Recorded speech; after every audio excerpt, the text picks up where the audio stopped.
नमस्कार, मी Kundalik More, booster plant genetics या कंपनीचा प्रतिनिधी। आज आपण सतीश भाऊ चव्हाण यांच्या शेतामध्ये बूस्टर हुतुतू या वाहनावर पीक पाहणीचा कार्यक्रम ठेवला होता। तर आपण आता त्यांचं मनोगत घेणार आहोत। नमस्कार भाऊ, तुमचा एकदा परिचय द्या। मी सतीश साहेबराव चव्हाण, राहणार लावणी, तालुका मंठा, जिल्हा जालना। तुमचा मोबाईल नंबर सांगा एकदा। 9834355773। आता सर्वप्रथम आता तुम्ही तुमच्या शेतामध्ये हुतुतू हे वाण पेरलेले, हो, तर हे वाण तुम्ही जे निवडलं, या वाणाला निवडण्यामागचं सगळ्यात महत्त्वाचं तुमचं काय कारण होतं किंवा काय हेतू होता?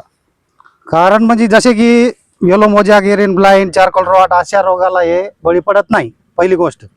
आणि दुसरी म्हणजे इतर वाहनाला ज्या 100 ते 150 शेंगा असतात, पण ते तिथपर्यंत पोहोचत नाही, ते रोगाला बळी पडतं। तसं हे वाण पडत नाही बळी। तुम्हाला ह्या वाणाबद्दल नेमकी माहिती कुठे मिळाली होती?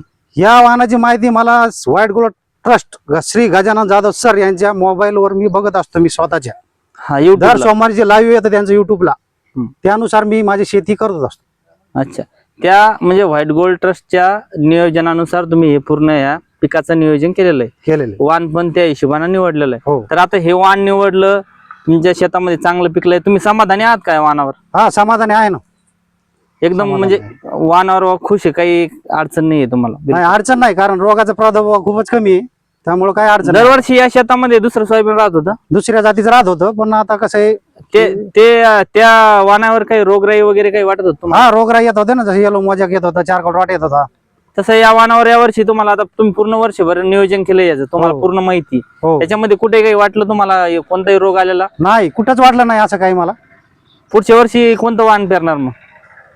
बूस्टरच आता हे सगळ्यात प्रिय जे हुतुतू चांगलं वाटलेलं, उच्च गुणवत्ता आहे, शेंगाची बी भरपूर जाडी वगैरे चांगला आहे, दाण्याचा बी आकार। बाकीच्या शेतकऱ्याला हेच करू आपण बी।